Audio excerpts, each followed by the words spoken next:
Assalamualaikum students, I am Faiza Jamali and today we are going to discuss topic related to the electrostatic, that is capacitor. Capacitor is basically a device that is used to store charges. It is represented by a C and its symbol is like two plates connected with two terminals. Capacitor एक ऐसा device है जो कि charges को store करता है और store करने के लिए यूज़ होता है। कैपेसिटर का जो सिंबल होता है वो C होता है और इसको इक्वल प्लेट से जो कि दो टर्मिनल से कनेक्ट होती हैं रिप्रेजेंट करते हैं। इसी तरीके से कैपेसिटेंस जो होती है किसी भी कैपेसिटर की चार्जेस को स्टोर करने की कैपेबिलिटी को कहते हैं। जिस तरीके से अगर मैं ग्लास लूँ तो ग्लास में जो वाटर की क्वांटिटी होगी वो कम होगी, लेकिन अगर मैं इसकी निस्बत जग ले लूँ तो जग में वाटर की क्वांटिटी ज़्यादा होगी।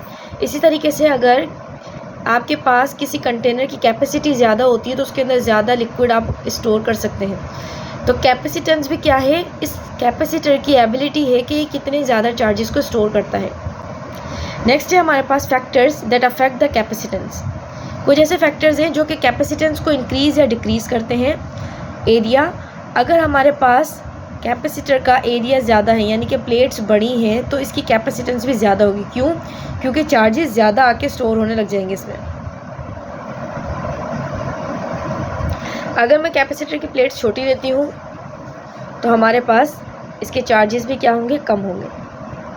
नेक्स्ट है डिस्टेंस।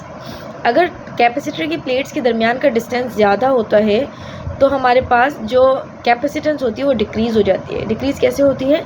बेसिकली कि दो प्लेट्स जो किसी बैटरी से कनेक्ट होती हैं चार्ज होने के लिए, तो उसको चार्ज होने के लिए चार्ज को मूव करते हुए एक प्लेट पे जाकर बैठना पड़ता है। जब इस चार्ज पे एक्सेस ऑफ चार्जेस बैठ जाते हैं तो फिर ये प्लेट मज़ीद चार्जेस को अपने ऊपर नहीं बिठा सकती, तो वो इन चार्जेस को दूसरी प्लेट्स की तरफ शिफ्ट करना स्टार्ट कर देती है। तो यहाँ पर जब शिफ्टिंग होती है इस चार्जेस की तो यहाँ पर गैप जो होता है वो मिनिमम होता है, लेकिन अगर ये इस गैप को हम इंक्रीज़ कर दें तो इन चार्जेस को दूसरी प्लेट की तरफ शिफ्ट होने के लिए ज़्यादा टाइम जो है वो ज़रूरत होगी। तो इसी तरीके से अगर हम इन प्लेट्स के दरमियान की डिस्टेंस को इंक्रीज़ कर देते हैं तो कैपेसिटेंस जो होती है वो डिक्रीज़ हो जाती है।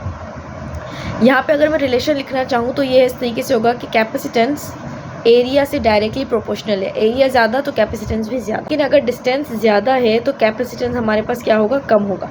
क्यों? क्योंकि हमारे पास अगर कैपेसिटर की प्लेट्स का डिस्टेंस बढ़ा देंगे तो चार्जेस को शिफ्ट होने के अंदर टाइम ज़्यादा लगेगा, जिसकी वजह से कैपेसिटेंस डिक्रीज़ हो जाएगी। थर्ड है हमारे पास डाइलेक्ट्रिक कांस्टेंट।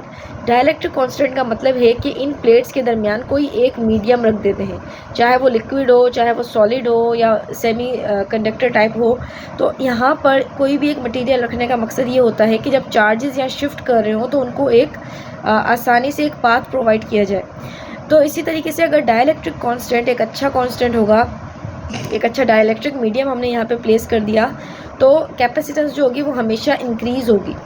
जितना अच्छा डाइलेक्ट्रिक मीडियम होगा उतनी ही ज़्यादा कैपेसिटेंस जो होगी वो इंक्रीज़ होगी। अगर एक बैटरी के साथ मैं एक कैपेसिटर प्लेट्स को लगा देती हूँ तो यहाँ से चार्जेस रिमूव होते हुए इन प्लेट्स पर सेटल डाउन होना स्टार्ट कर देंगे।